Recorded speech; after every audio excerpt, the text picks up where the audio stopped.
Good morning guys! Welcome sa aming walang kwentang vlog. Sa araw na ito ay balik trabaho na kami dahil tapos na ang mahabang holiday ng company na pinagtatrabuhuan namin. Tara, samahan niyo ako papunta sa aking trabaho. Papunta roon ay bike ang sinasakyan namin dahil nasa 10 to 15 minutes lang kung ibabike ang company na pinagtatrabahuan namin. Ito pala ang mahiwagang bike ko na si Red. Magto 3 years na kami niya na magkasama at awa ng Diyos naman din niya ako iniwan. Magsusuot muna ako ng gloves dahil masakit sa kamay ang lamig. Naka-earmuffs din ako dahil masakit sa tenga ang lamig. Tara, magbike na tayo. Ang ganda ng umaga ngayon pero napakalamig. Ako lang palang mag-isa ngayon papasok dahil panggabi ang aking asawa. Ganito lang ang araw-araw na routine namin dito sa Japan. Trabaho at bahay buong linggo. Ang day off naman namin, Sabado at Linggo. Sa isang buong taon, mas marami ang oras sa trabaho kaysa sa pahinga. Pero ganun talaga, kailangan magtiis at magsikap para sa pamilya. May kasabihan nga, laban Japan.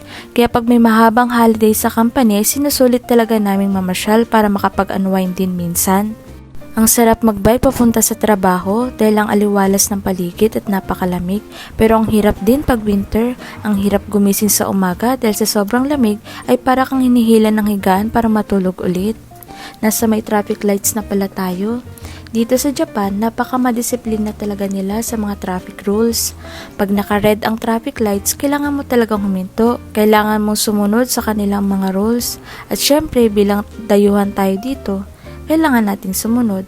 Mahirap manirahan sa ibang bansa, bukod sa hindi mo kalahi sila, kailangan mong makisama at sumunod sa rules at kultura nila bilang respeto na din. Pinaka-struggle lang talaga dito sa amin ang Nihongo na salita nila. Hindi kasi lahat ng Hapon marunong mag-Ingles, bibihira lang. Ayan, nandito na tayo sa company. Dito ay may park ng mga bike. Marami din kaming mga nakabike dito. Mabuti na lang talaga at natuto ako magbike dito sa Japan. Malaking tulong ang bike lalo kung malayo ang pinapasukan mong trabaho. Ayan nga, tumuusok pa nga ang bibig ko niyan sa sobrang lamig. Papasok na ako sa trabaho at hindi ko na kayo may sasama sa loob dahil bawal ang camera. Hi guys! I'm back! Time out ko na sa trabaho. Time check, 7 na ng gabi. Halos araw-araw ganito oras ng aking out. Papasok ng may araw, uwi na ng madilim. Ayan, magtatap muna ako. Papunta na ako ngayon sa pinagparkan ng aking bike. Tara, samahan niyo ulit ako magbike pa uwi.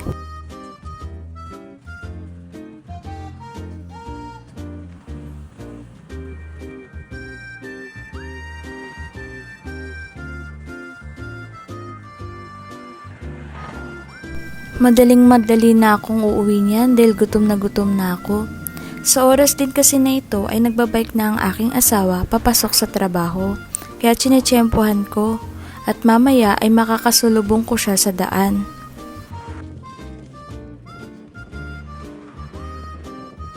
Ayan na siya, napakaliwanag ng flashlight para akong lalamunin ng liwanag. Sabi ko sa kanya mag-hi muna siya sa vlog. Nag-usap muna kami sandali at nagpaalam na din ako sa kanya. Ganito kami palagi, sa daan na lang nagkikita dahil magkaiba ang aming schedule. Shifting kasing pasok niya, isang linggo sa gabi at isang linggo sa umaga. Ako naman ay panay umaga kaya nakakasabay ko siya pag pang umaga siya. Nakasanayan na namin ang ganitong routine sa araw-araw.